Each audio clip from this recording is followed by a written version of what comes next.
मैंने बार बार ये कहा है कि हमारी पार्टी गरीब और मजदूरों की पार्टी, हमारी पार्टी दूसरी पार्टियों की तरह बड़े बड़े पूंजीपति और धनाढ्यों से पैसा लेकर न पार्टी का संगठन चलाती है न चुनाव आदि लगाती है। इसलिए हमारी पार्टी चुनाव के भी और सरकार को चलाने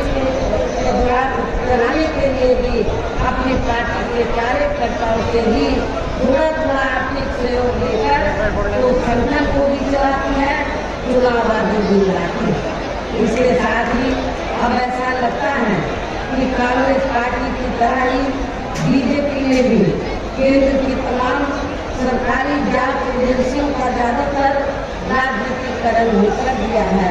इसके अलावा देश के किसान वर्ग भी वर्तमान बीजेपी की सरकार में शुरू से ही अपनी विभिन्न समस्याओं को लेकर काफी ज्यादा दुखी व परेशान रहे हैं और अभी भी है।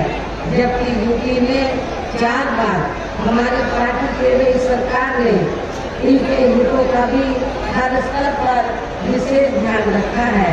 इतना ही नहीं बल्कि केंद्र में उनकी रही कांग्रेसी सरकार की तरह ही वर्तमान भाजपा सरकार में भी इनकी जातिवादी हीन सांप्रदायिक एवं पूंजीवादी सोच व नीतियों के चलते ही पूरे देश में सब समाज में से खासकर गरीबों, दलितों, आदिवासियों, पिछड़े वर्गों, मुस्लिम एवं अन्य धार्मिक अल्पसंख्यक समाज के लोगों का भी पूर्ण रूप से विकास व उत्थान आदि नहीं हो सका है।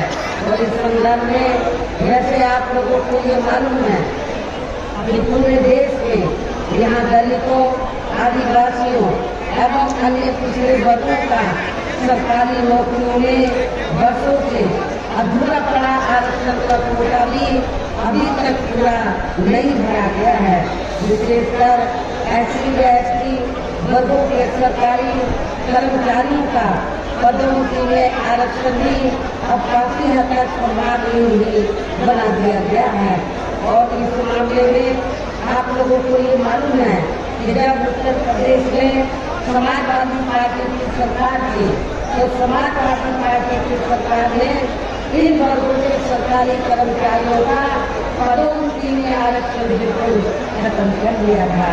साथ ही केंद्र व राज्यों में भी विरोधी पार्टियों की सरकारों ने इन सभी वर्गों को प्राइवेट सेक्टर में आरक्षण दिए जाने की व्यवस्था के बिना ही इनकी सरकारों के ज्यादातर सरकारी कार्य अब प्राइवेट सेक्टर के जरिए ही इनके बड़े बड़े पूंजीपतियों व धनाढ्यों आदि को ही दिए जाने के कारण अब इनको पूरे देश में आरक्षण का बहुत कम लाभ मिल पा रहा है।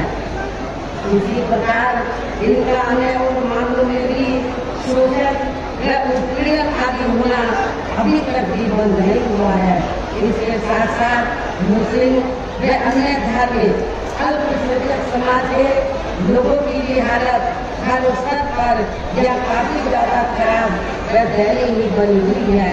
इतना ही नहीं बल्कि पिछले कुछ वर्षों से केंद्र व अधिकांश राज्यों में भी बीजेपी व RSS की सरकारों के चलते हुए अब इनका विकास एवं उत्थान आदि होना भी काफी हद तक बंद सा ही हो गया है। आए दिन हिंदू और खासकर हिंदुत्व की आड़ में कोई दोनों जाति भी यहाँ काफी ज्यादा चरम सीमा पर पहुँच चुकी है। इनके साथ साथ अपराध समाज में से विशेषकर गरीब लोगों की भी हालत हमें कोई खास अच्छी नजर नहीं आती है। और सबसे बड़े दुख की बात यह है कि जब से यूपी में बीजेपी की सरकार बनी है तो तब से पूरे यूपी में अपराध समाज में से खासकर ब्राह्मण समाज का भी काफी ज्यादा शोषण नहीं हुआ। हर स्तर पर ब्राह्मण समाज का भी काफी ज्यादा शोषण हुआ।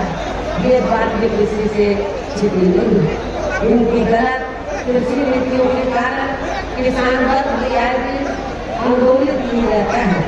साथ ही इनकी गलत आर्थिक नीतियों की वजह से देश की अर्थव्यवस्था पर भी इसका काफी बुरा प्रभाव पड़ा है, जिससे विशेषकर छोटे एवं मध्यम वर्गीय व्यापारी वर्ग भी काफी ज्यादा दुखी व परेशान है।